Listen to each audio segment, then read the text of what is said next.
அனைவருக்கும் வணக்கம். நம்ம டெய்லியும் banking and SSC point of வியூல 5 கொஸ்டின்ஸ் கரண்ட் அஃபேர்ஸ்லேருந்து பார்க்குறோம். இன்னைக்கு என்ன கொஸ்டின்ஸ் இருக்கு அப்படிங்கிறத பார்ப்போம். First one, the Gini index is released by அப்படின்னு சொல்லி கேட்டிருக்காங்க. ஸோ இந்த கினி இண்டெக்ஸை ரிலீஸ் பண்ணுறது யார் அப்படின்னு சொல்லி பார்த்தீங்கன்னா வேர்ல்டு பேங்க். சரியா? ஸோ இந்த கினி இண்டெக்ஸ் அப்படிங்கிறது எதை மெஷர் பண்ணும் அப்படின்னா இன்இக்வாலிட்டிஸை. எதில் இன்இக்வாலிட்டிஸை மெஷர் பண்ணுது அப்படின்னா நமக்கு இன்கம்ல ஒரு சொசைட்டியில் இன்கம் இன்இக்வாலிட்டி எப்படி இருக்கு, வெல்த் டிஸ்ட்ரிபியூஷன் எப்படி இருக்கு, அந்த இன்இக்வாலிட்டி எப்படி இருக்கு, இந்த மாதிரியான ஆஸ்பெக்ட்ஸை வந்து மெஷர் பண்ணுறது தான் என்னதுன்னு பார்த்தீங்கன்னா கினி இண்டெக்ஸ் அப்படிங்கிறது. இந்த இண்டெக்ஸை ரிலீஸ் பண்ணுறது யாருன்னா வேர்ல்ட் பேங்க்.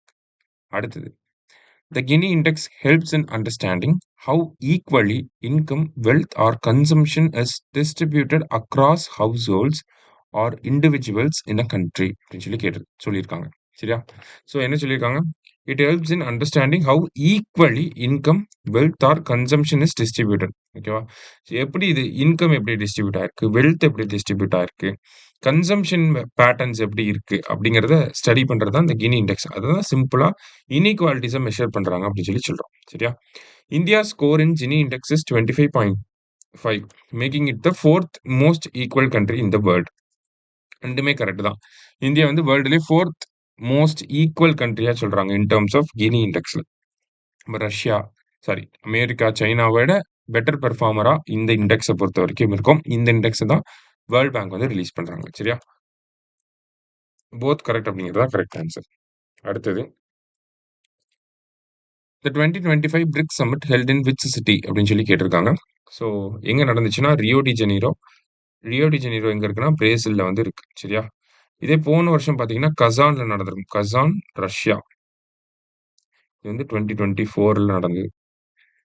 நெக்ஸ்ட் வந்து பார்த்தீங்கன்னா இந்தியாவில தான் நடக்க போகுது. ஓகேங்களா? 2026 அப்படிங்கிறது இந்தியாவில நடக்கக்கூடிய பிரிக்ஸ் சமிட்டா இருக்கும். ஷாங்காய் அப்படிங்கிறது பிரிக்ஸோட ஹெட் குவார்ட்டர்ஸ். சரியா?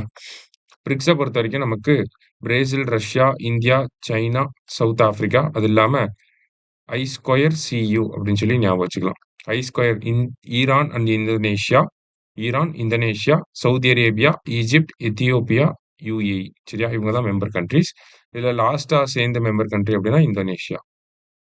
சரியா?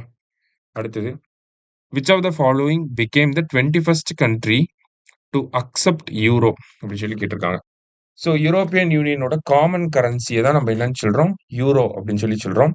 இந்த யூரோப்பியன் யூனியன்ல 27 கண்ட்ரிஸ் இருக்கு. அதுல யூரோவை 20 கண்ட்ரிஸ் வந்து அடாப்ட் பண்ணியிருக்காங்க. இப்போ லேட்டஸ்டா 21st கண்ட்ரியா யார் வந்திருக்காங்கன்னா பல்கேரியா வந்து வந்திருக்காங்க. சரியா? ஜனவரி 1, 2026ல இருந்து பல்கேரியாவும் யூரோ அப்படிங்கிறத யூஸ் பண்ண போறாங்க. இவங்களோட கரண்டா அவங்களோட பிரசன்ட் கரன்சி பேர் என்னன்னா பல்கேரியன் லெவ் அப்படின்னு சொல்லி சொல்லுவாங்க. இந்த கரன்சில இருந்து யூரோவுக்கு மாற போறாங்க. சரியா? லாஸ்டா, which of the following ministry releases PARAKH survey அப்படின்னு சொல்லி கேட்டிருக்காங்க. PARAKH RS survey. ஓகேவா? ஸோ இந்த சர்வேவை யார் ரிலீஸ் பண்றாங்க அப்படின்னு சொல்லி பார்த்தீங்கன்னா மினிஸ்ட்ரி ஆஃப் எஜுகேஷன் தான். ஓகேவா? So performance assessment review and holistic development அப்படின்னு சொல்லுவாங்க. ராஷ்ட்ரிய சர்வேக்ஷான் அப்படின்னு சொல்லி சொல்லுவாங்க. எஜுகேஷன் ரிலேட்டடா, ஸ்கூல் எஜுகேஷன் ரிலேட்டடா இருக்கக்கூடிய ஒரு சர்வே. அதை ரிலீஸ் பண்றது யார் அப்படின்னா மினிஸ்ட்ரி ஆஃப் எஜுகேஷன். சரியா? ஸோ இன்னைக்கு 5 கொஸ்டின்ஸ் பார்த்துருக்கோம். தேங்க்யூ. சுரேஷ் IAS அகாடமி, வெற்றியின் முகவரி.